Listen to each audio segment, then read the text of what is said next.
নমস্কার বন্ধুরা, কেমন আছেন সবাই? আশা করি খুব ভালো আছেন। আজকে করছি দেশি মুরগির ঝাল।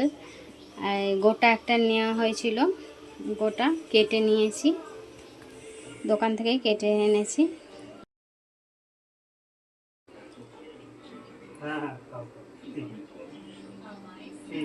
ধুয়ে নেবো এবার।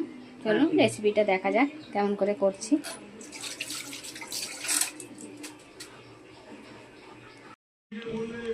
এই যে বন্ধুরা, দেশি মুরগির ঝালের জন্য নিয়ে নিচ্ছি আমি মশলাতে আদা, কাজু বাদাম, টমেটো কুচি, রসুন, কাঁচা লঙ্কা, পেঁয়াজ, আর মশলাতে দিয়ে দিচ্ছি এই দেখুন জিরে ফোড়নে দেবো, কাশ্মীরি লঙ্কা গুঁড়ো, হলুদ গুঁড়ো, জিরে গুঁড়ো। আর এই কড়াইতে তেল বসিয়ে দিয়েছি। আলুটা কেটে নিয়েছি, আলুটা এইভাবে কেটে নিয়েছি ডুমো ডুমো করে। আলুটা ভেজে নেব।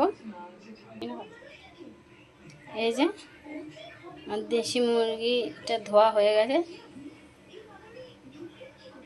চিকেনটা আমার ধোয়া হয়ে গেছে, পরিষ্কার করে ধুয়ে নিয়েছি।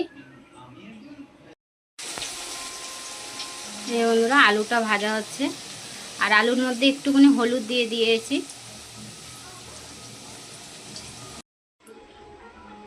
এবার তেজপাতা দিচ্ছে, আর গোটা জিরে দিয়ে দেওয়া হচ্ছে ফোড়নে। তারপর পেঁয়াজ কুচি দেবো।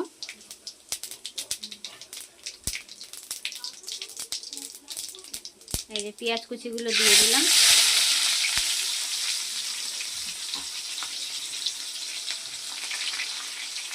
একটু ভাজা হলে চিকেনটাকে দিয়ে দেবো।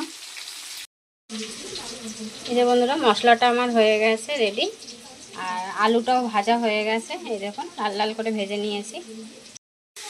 এই যে টমেটোগুলো এবার দিয়ে দেওয়া হচ্ছে, টমেটোগুলো দিয়ে দিলাম।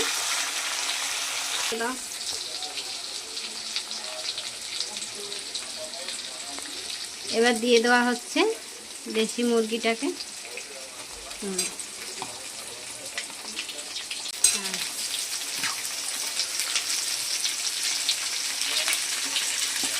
এটা একটু ভাজা হবে। নুন আর চিনি দিয়ে দিচ্ছি।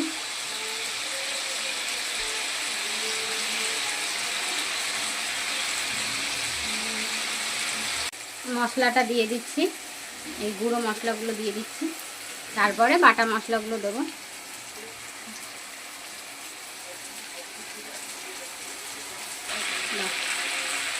এই বন্ধুরা, এবার মশলাটাকে দিয়ে দেওয়া হচ্ছে।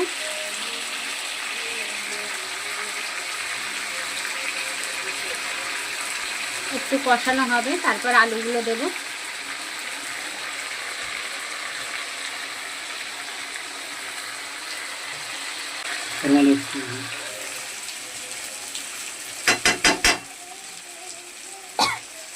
এই দেখুন বন্ধুরা, সাইড দিয়ে কত সুন্দর তেল ছেড়েছে, আর কালারটাও কত সুন্দর এসছে।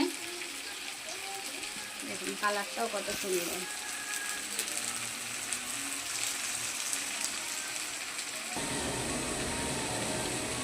এই বন্ধুরা, এবার আলুগুলোকে দেওয়া হচ্ছে।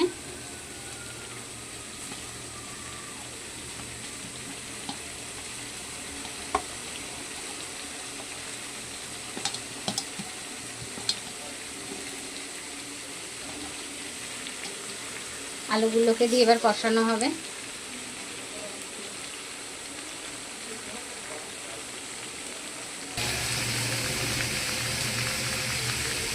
এই যে বন্ধুরা, এবার আমি জল দিয়ে দিচ্ছি। যেহেতু বেশি জল দেবো না, কষা হবে, দেশি মুরগি কষা। দেখুন বন্ধুরা, কত সুন্দর কালার এসছে।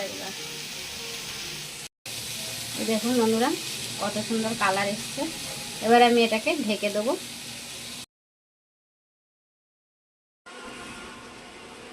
আরে বন্ধুরা, দেশি মুরগির ঝাল হয়ে গেছে, বেশি ঝোল করিনি। কেমন লাগলো রেসিপিটা কমেন্ট করবেন, আর ভালো লাগলে চ্যানেলটাকে সাবস্ক্রাইব করে একটা লাইক দিয়ে দেবেন।